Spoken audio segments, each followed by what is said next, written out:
안녕하세요. 오늘 저희는 IT 사상가이자 한빛미디어 의장이신 박태웅님의 인공지능에 대한 좀 깊은 통찰들, 그 자료들을 함께 살펴보려고 합니다. 네, 박태웅의 AI 강의 이런 책들을 통해서 IT 현자 이렇게 불리시잖아요. 네, 그렇죠. 저의 목표는 이 자료들을 통해서 이제 박 의장님이 보시는 AI의 어떤 본질, 또 사회 변화, 그리고 한국이 앞으로 나아가야 할 길 같은 거, 그런 핵심을 파악하는 겁니다.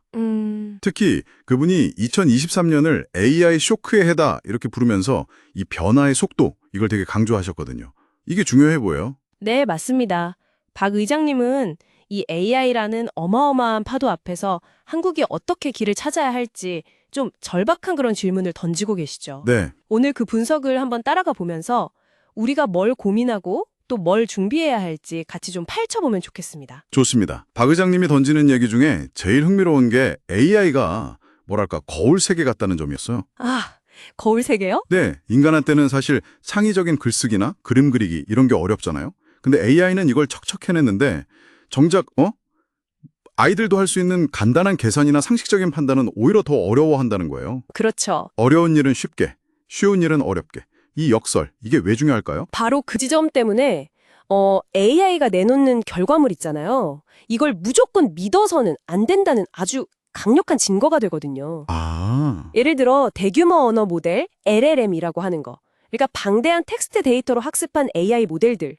이런 것들은 사실 패턴을 인식해서 그냥 그럴듯한 답을 예측하는 거지 진실을 이해하는 게 아니란 말이죠. 네네. 그래서 환각현상이라고 부르는, 그러니까 사실과 다른 내용을 막 진짜처럼 말하는 경우가 꽤 빈번하게 나타나죠.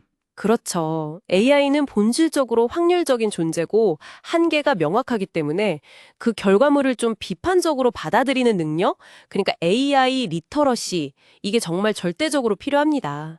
박 의장님은 AI가 말하기는 잘해도 생각하기는 못한다. 이렇게 명확하게 선을 긋고 계세요. 생각은 못하는데 이렇게 그럴듯한 말을 만들어내는 능력은 그럼 대체 어디서 나오는 걸까요? 그게 궁금해지는데요. 바로 그 지점에서 박 의장님은 AI 성능을 결정짓는 규모의 법칙, 이걸 강조하십니다. 규모의 법칙이요. 네, AI 모델 성능이 컴퓨팅 파워, 그리고 학습 데이터의 양, 또 모델의 복잡성을 나타내는 매개 변수, 파라미터라고 하죠. 그 수에 비례한다는 건데요. 아하. 이게 중요한 이유는 AI 개발이 결국은 뭐랄까 막대한 자본과 자원이 필요한 싸움이라는 걸 의미하기 때문이에요. 네. 당연히 거대 기술 기업이나 아니면 국가 단위의 투자가 유리할 수밖에 없죠. 그렇다면 한국에게 AI는 단순히 그냥 기술 개발의 문제가 아니고 정말 말씀하신 대로 국가적인 아젠다가 될 수밖에 없겠네요. 네, 맞습니다. 민간 기업의 노력만으로는 이걸 따라가기가 좀 벅찰 수도 있다, 이런 말씀이시군요. 정확합니다. 그래서 국가 차원의 전략과 지원이 필수적이라는 거죠. 미래 예측 부분을 보면 이 점이 더 명확해지는데요. 네, AI가 컴퓨터의 운용체제, OS처럼 모든 것에 기반이 되고 AI as partner, 또 우리의 파트너가 되고 심지어는 더 작고 빨라져서 스마트폰 같은 기기 자체에서 돌아가는 온디바이스 AI, 이런 시대가 온다는 건데요. 와, AI가 OS처럼 작동한다. 이건 상상만 해도 엄청난 변화인데요. 우리가 컴퓨터나 스마트폰을 쓰는 방식 자체가 그냥 근본적으로 달라진다는 거잖아요. 그렇죠. 근데 중요한 건 이게 먼 미래 얘기가 아니라 지금 당장 현실화되고 있다. 이 속도감인 것 같습니다. 맞습니다. 박 의장님은 AI가 과거에 징기기관이 그랬던 것처럼 사회 전체를 완전히 뒤바꿀 거라고 보세요. 빠르면 한 2030년쯤에는 반복적인 인간 노동의 상당 부분을 대체할 수 있다. 이렇게까지 예측하시죠. 2030년이요? 생각보다 훨씬 빠르네요. 네.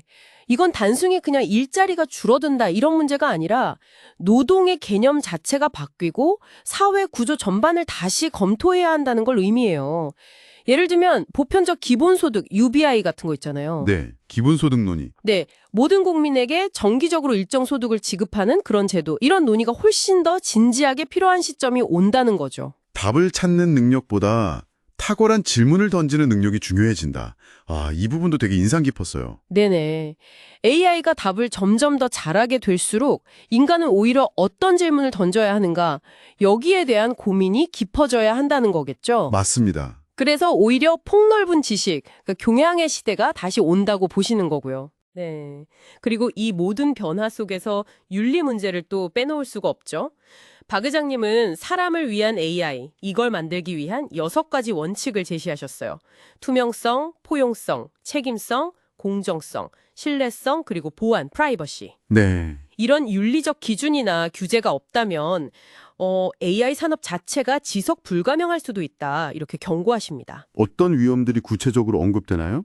뭐 예를 들면 오리지널 콘텐츠가 사라지고 모방만 남는 문제라던가 정보 검색 방식 자체가 근본적으로 변하는 거. 아, 검색이요? 네. 그리고 소속 기업의 자연 독점 심화, 또 오염된 데이터 때문에 생기는 편향이나 차별의 재생산 문제, 이칠 권리나 지적재산권 침해 같은 그런 문제들이죠.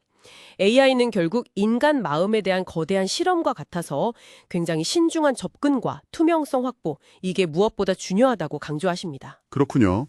한국의 대응 전략에 대해서는 정말 시간이 없다는 그런 절박함이 느껴졌어요. AI 경쟁을 국가대전으로 규정하시고 길게 봐줘도 3년 안에 승부가 갈릴 수 있다. 이렇게 경고하시는데 와, 네. 뒤처지면 그야말로 생존 자체가 위협받을 수 있다. 이런 강력한 메시지죠. 맞습니다. 그래서 산업계, 학계, 정부가 정말 긴밀하게 협력해야 하고 특히 정부의 전력적인 지원이 필수적이라고 말씀하세요. 예를 들면 어떤 지원일까요? 예를 들면 그 AI 연산에 꼭 필요한 고성능 그래픽 처리 장치, GPU라고 하잖아요. 네, GPU. 이 자원에 대해서 중소기업이나 스타트업들이 좀 더 쉽게 접근할 수 있도록 해주는 거. 이런 구체적인 지원이 필요하다는 거죠. 아, 네네. 그리고 또 한국이 잘하는 제조업 같은 강점 있잖아요. 여기에 AI를 접목하는 AI 플러스 X 전략. AI 플러스 X? 네, 그리고 우리가 신뢰받는 IT 강국이라는 그런 이점을 활용해서 국제 협력을 하는 거, 또 오픈소스 생태계를 적극적으로 활용하고 목표 지형적인 집중 투자, 글로벌 인재 유치 같은 것들을 제안하십니다. 최종 목표는 글로벌 3등 포지션 확보다 이렇게 보고 계시고요. 비제국주의적인 IT 강국이라는 한국의 좀 독특한 위치. 이게 기술 종속을 우려하는 다른 나라들하고 협력하는 데 유리할 수 있다. 이런 분석도 되게 흥미로운 지점이었습니다. 네, 맞아요. 단순히 그냥 기술력만 보는 게 아니라 외교적, 지정학적 위치까지 다 고려한 그런 전략적 접근을 강조하시는 거죠. 정리하자면 박태웅 의장님은 AI를 그냥 단순한 기술 트렌드가 아니라 사회 전체를 정말 근본적으로 바꿀 거대한 힘으로 보시는 거고 여기에 대한 국가적 차원의 어떤 총체적인 대응, 이걸 아주 강력하게 촉구하고 계신다. 이렇게 볼 수 있겠네요. 네, AI 시대를 살아갈 우리 모두에게 필요한 AI 리터러시를 키우는 거, 또 흔들리지 않는 윤리 원칙을 세우는 거, 그리고 아주 속도감 있는 국가 전략 실행, 이런 게 시급하다는 메시지로 요약될 수 있겠습니다. 네, 오늘 논의를 마무리하면서 듣고 계신 여러분께 질문 하나를 던져보고 싶습니다. 네, 박태웅 의장님의 통찰처럼 AI가 점점 더 많은 답을 그것도 아주 손쉽게 제공하게 된다면 역설적으로 지금 인류가 스스로에게 던져야 할 가장 중요하고 또 독창적인 질문은 과연 무엇일까요?